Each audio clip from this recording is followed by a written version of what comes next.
Dear students, today we are going to discuss the final part of our history lesson Forest Society and Colonialism.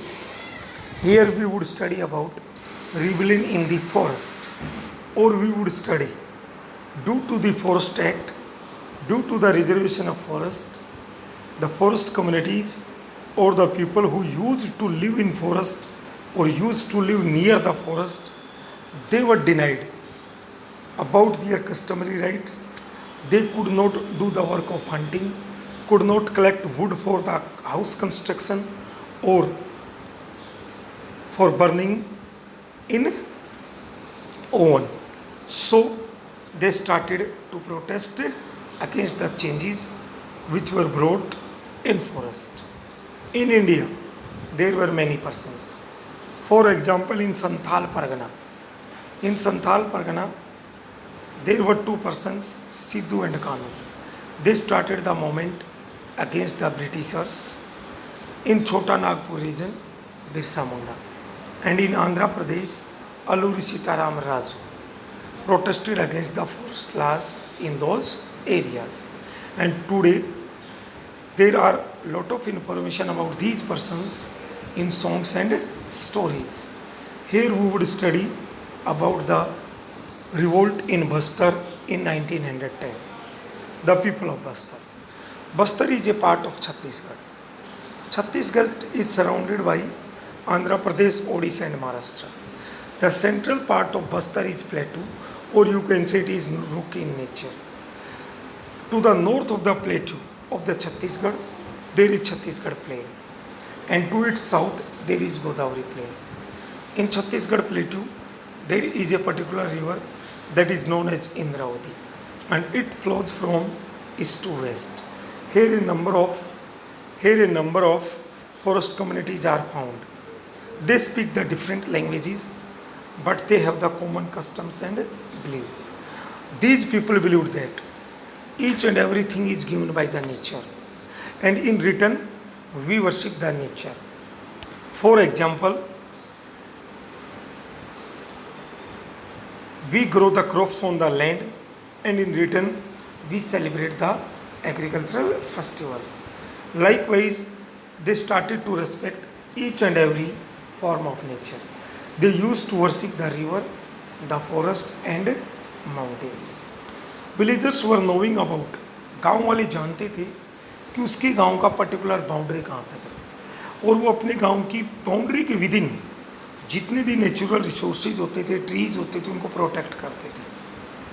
If a person from another village want to take some natural resource from the boundary or from the limit of another village, तो he has to pay a small token money.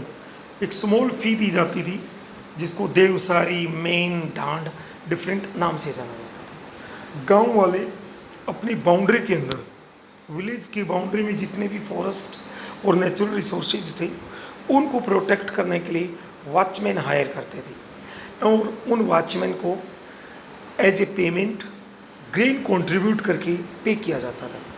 Every year nearby village, pargana is a cluster of villages, nearby villages के headman और people एक जगह particular असम्बल होते थे, और वो वहाँ पे कोई बड़ा हंटिंग गेम होता और as well as burning issues को डिस्कस किया जाता. And at that time first was the burning issue. The fear of the people. Here we would study about the Bastar revolt. The British government in India, in the Bastar region, decided to reserve 2/3 of the forest area. Forest area का 2/3 forest area को reserve forest में categorise करने का plan किया in 1905. Due to that stopping of cultivation, shifting cultivation होगा, hunting ban होगा, collection of forest product होगा. It means सब चीज़ें पीपल की एक्टिविटी बैन हो जाएगी. So the Bastar people over some villages, no doubt कुछ विलेजेस को अलाउ किया जाएगा, बट उनके ऊपर कंडीशंस होंगी कि they would provide the labour free of cost in cutting of the trees in forest to the forest department and transporting the cut down trees. उनको भेजने, और यदि कभी कोई फॉरेस्ट फायर हो जाए तो उसे प्रोटेक्ट करने में मदद करेंगे. इस प्रकार के विलेजेस फॉरेस्ट विलेजेस कहलाते थे. Other peoples were displaced from their place, नहीं कोई प्रायर नोटिस दिया गया, नहीं उनका जो लॉस हुआ उसके बदले कोई कंपनसेशन दिया गया। फॉर लॉन्ग, लंबे समय तक विलेजर्स हैड बीन सफरिंग। पहले ही विलेजर्स के सामने समस्या थी हाई लैंड रेवेन्यू, साथ के साथ free labour for providing the work, और ऊपर से 1899 और 1907 में बेटा अकाल हुई, और ऊपर से 1905 में जो रिजर्वेशन ऑफ फॉरेस्ट हुआ वो उनके लिए फाइनल प्रॉब्लम साबित हुआ, फाइनल समस्या। People begin to back gather and discuss these issues. इसलिए गांव वाले एकत्रित होने लगे और इन इश्यूज़ को डिस्कस करने लगे विलेज काउंसिल्स में, विलेज पंचायत में, या बाजार में, या जब कभी कोई फेस्टिवल होता, या फिर कोई प्रिस्ट कोई छोटी मोटी मीटिंग ऑर्गेनाइज करता। द इनिशिएटिव जो स्टार्टिंग थी ये ध्रुव क्षेत्र कांगड़ फॉरेस्ट में हुई, क्योंकि सबसे पहले बस्तर रीजन में फॉरेस्ट रिजर्वेशन यहीं से स्टार्टेड हुआ। एट दैट टाइम उनका कोई पर्टिकुलर लीडर नहीं था जो उनको गाइड करे, फिर भी एक व्यक्ति था गुंडाधर, ही बिलोंग टू द नाथानार विलेज, वो उनको मोटिवेट कर रहा था। उस समय जो रेवोल्यूशन स्टार्ट हुई, जो फॉरेस्ट का रिजर्वेशन था उसके अगेंस्ट में 1910 में, तो one place to another place या one village to another village की रिवोल्यूशन एड स्टार्टेड, आंदोलन स्टार्ट हो गया है। तो कुछ सिंबल्स पास किए गए जो कि ऑलरेडी पहले ही डिस्कस हो चुके थे, जैसे कच्चे आम का बंच, मिट्टी का ढेला, कुछ chillies, arrows, one village to another village, circulate way. ये विलेजर्स को उस प्रोटेस्ट में पार्टिसिपेट करने के लिए इनविटेशंस थे। हर गांव ने जो मोमेंट हुआ उसमें एक्सपेंसेस हुए कंट्रीब्यूट किए। पब्लिक ने बाजार्स को लूटा, ऑफिशियल्स और ट्रेडर्स के हाउसेज को लूटा, स्कूल और पुलिस स्टेशंस थे उनको जला दिया, लूट लिया, और बड़े बड़े जमींदार लैंडलॉर्ड्स के यहाँ पे फूड का जो स्टोरेज था उसको अपने बीच में रीडिस्ट्रीब्यूट कर दिया। Most of those who were attacked were in some way, और जिन जिन चीज़ों में अटैक हुआ मूवमेंट करने वाले लोगों के द्वारा, वो कहीं न कहीं ब्रिटिश गवर्नमेंट ऑफ इंडिया की ऑपरेसिव लॉज और उनकी पावर का सिंबल थे। उस समय एक व्यक्ति विलियम वार्ड था, वो एक क्रिश्चियन व्यक्ति था। उसने देखा कि डिफरेंट एरियाज से लोग आ रहे थे, और लोग थे वो चाहे पुलिसमैन हो, मर्चेंट्स हो, पियोन्स हो, स्कूल मास्टर्स हो, वो लोग थे जो इस मोमेंट में पार्टिसिपेट्स करने आए।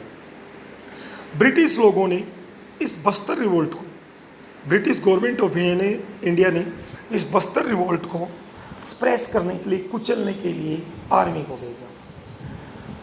द आदिवासी लीडर्स, उस समय इस मोमेंट के जो आदिवासी लीडर्स थे उन्होंने ब्रिटिश के साथ समझौता करने का प्लान रखा, बट ब्रिटिशर्स ने जहाँ पे कैंप लगा के बैठे थे उनको घेर लिया और गोलियां चला दी। इस प्रकार बहुत सारे लोगों को पकड़ा गया, पनिश किया गया, गांव के गांव डेजर्ट हो गए, ब्लैंक खाली हो गए, और इस प्रकार 1910 में जो फरवरी में मूवमेंट स्टार्ट हुआ उसे कुचलने में ब्रिटिश गवर्नमेंट ऑफ इंडिया को 3 मंथ्स लग गए, मई मंथ तक का समय लग गया, बट वो गुंडाधर को कभी नहीं पकड़ पाए। बट ब्रिटिशर्स की कंपैरिजन में जो रिवोल्ट करने वाले लोग थे उनके लिए एक बड़ी विक्ट्री भी थी इसमें। जो रिजर्वेशन ऑफ फॉरेस्ट था वो समय विशेष के लिए टेम्परेरी बेस से सस्पेंड कर दिया गया, और जो पहले 2/3 एरिया रिजर्व फॉरेस्ट में कन्वर्ट करना था उसे घटा के 1910 में इसे हाफ पर डिस्कशन हुआ कि हाफ ही होगा। इस प्रकार the story of forest and people of Bastar does not and here. केवल यहीं पे ये खत्म नहीं होती है, इंडिपेंडेंस के बाद में भी, आज़ादी के बाद में भी इसी प्रकार की प्रोटेस्ट करने की जो प्रैक्टिस थी वो हमारे लोग चलाते रहे। क्यों? क्योंकि इंडस्ट्रीज़ के लिए, इंडस्ट्रीज़ के यूज़ के लिए बहुत सारे ट्रीज़ काटे जाते थे। इन 1970s में वर्ल्ड बैंक के लिए ही 4600 हेक्टेयर साल ट्रीज को काटे जाने थे और उनकी जगह ट्रॉपिकल पाइन नामक के ट्रीज बोए जाने थे, क्योंकि उससे पेपर बनाना था। बट हमारे बहुत सारे लोगों ने इसके खिलाफ काम किया। आइए अब हम इंडिया से हटके इंडोनेशिया के बारे में बातें करते हैं।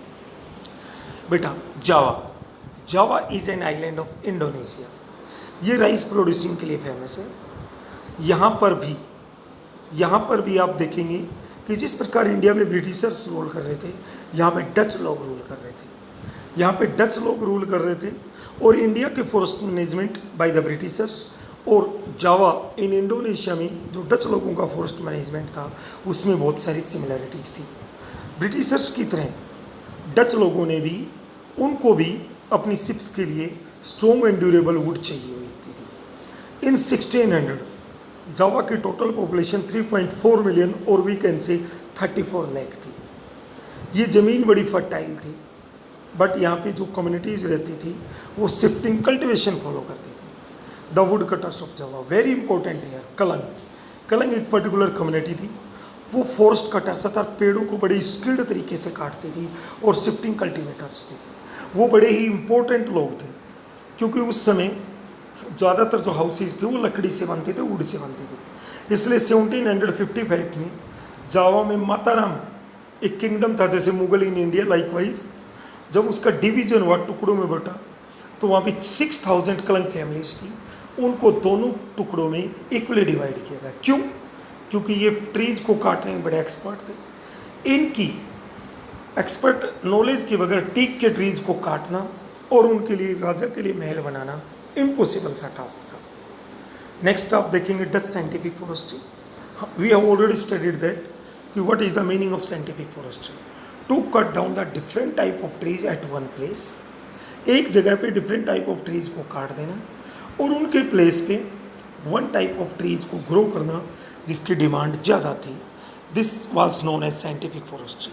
जिस प्रकार ब्रिटिशर्स ने इंडिया में फॉलो किया, सेम प्रोसेस जावा में, इंडोनेशिया में डच लोगों ने फॉलो किया। जिस प्रकार इंडिया में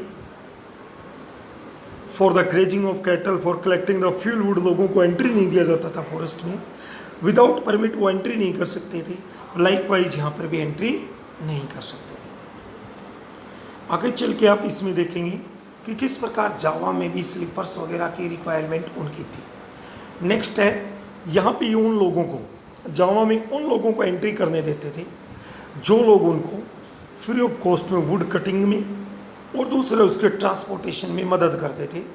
इस सिस्टम के बदले वो फॉरेस्ट लैंड उनको दे देते थे। आगे चल के फॉरेस्ट लैंड नहीं देके और उनको वेजेस देने लगे। ये सिस्टम एक पर्टिकुलर सिस्टम के नाम से जाना जाता था।